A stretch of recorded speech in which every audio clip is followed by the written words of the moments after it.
বিরতির পর স্বাগত। বর্তমানে রাজ্যে প্রধান সমস্যা হয়ে দাঁড়িয়েছে ডিজেল পেট্রোলের চাহিদা, অর্থাৎ সময় মতো ডিজেল পেট্রোল পাওয়া যাচ্ছে না, অনেকটাই ঘাটতি রয়েছে। গতকাল দেখা গেছে রাজ্যের মুখ্যমন্ত্রী ডক্টর মানিক সাহা তিনি জানিয়েছেন যে গাড়ি চলাচলে কিছুটা অসুবিধার ফলে রাজ্যের চাহিদার তুলনায় যোগান কিছুটা কম থাকায় পেট্রোল ও ডিজেলের সংকট তৈরি হয়েছে। তা থেকে উত্তরণের জন্য তিনি ইতিমধ্যেই কেন্দ্রীয় পেট্রোলিয়াম মন্ত্রী অর্থাৎ রেলমন্ত্রী অশ্বিনী বৈষ্ণবকে চিঠি দিয়েছেন। পাশাপাশি তিনি আশ্বস্ত করেন যে 2-1 দিনের ভেতরেই স্বাভাবিক হয়ে যাবে রাজ্যের পেট্রোল এবং ডিজেলের অভাবের প্রয়োজনীয়তা। কিন্তু আজও দেখা গেল দীর্ঘ সময় লাইনে দাঁড়িয়ে ভোক্তারা খুব বিরক্ত, উগরে দিলেন ক্ষোভ। এখন দেখার যে কবে নাগাদ স্বাভাবিক হয় পেট্রোল ডিজেলের সেই ঘাটতি, সে বিষয়ে সংশ্লিষ্টরা কি বলছেন শোনাবো।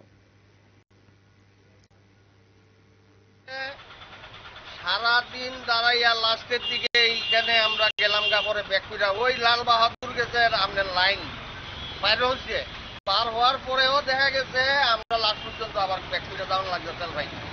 সারাটা দিন এইভাবে মানুষ কাহাত কতটা এইভাবে সময় নষ্ট করবো, আমাদের সময়ের আর বা আমাদের কি একটা রুটি রোজগারের ব্যাপার আছে না, এইভাবে আমরা দেরি হয়ে এরকম ভাবে লস করতেছে। এটাই আমার মূল কথা, এটা তো এইভাবে চলতে থাকতে পারে না, এটা হলো মুদ্রা কথাই আমার। কি কেরবার কয়দিন পরে উদ্যান হতে স্বাভাবিক উদ্যান সংকটটা তো ব্যক্তিকে আপনারা জানেনই, পত্রপত্রিকা পাইছেন যে আমরা লামডিং বেসের রেলের খারাপ হয়ে গেছে, ফলে ঘুষ ট্রেন পাস দিতে পারতেছে না। তো আশা করি মানে প্যাসেঞ্জার ট্রেন পাস হয়েছে, ঘুষ ট্রেনও পাস হইব, কিন্তু কবে হইব এটা একমাত্র রেল ডিপার্টমেন্ট আর গভর্নমেন্ট জানে। এটা বোঝাতে তবে রেল এটা চালু হইলে 24 ঘন্টার মধ্যে স্বাভাবিক হয়ে যাবে। আপনারা শুনলেন যান চালকদের বক্তব্য। আগরতলা সহ বিভিন্ন মহকুমায় পেট্রোল পাম্পগুলিতে বাইক এবং গাড়ির দীর্ঘ লাইন দেখা যাচ্ছে, একেবারে লম্বা লাইন দিয়ে সারা রাত। এমনকি দেখা যাচ্ছে যে ভোরবেলা থেকেই লাইন দেওয়া থাকছে বিভিন্ন বাইক এবং গাড়ির।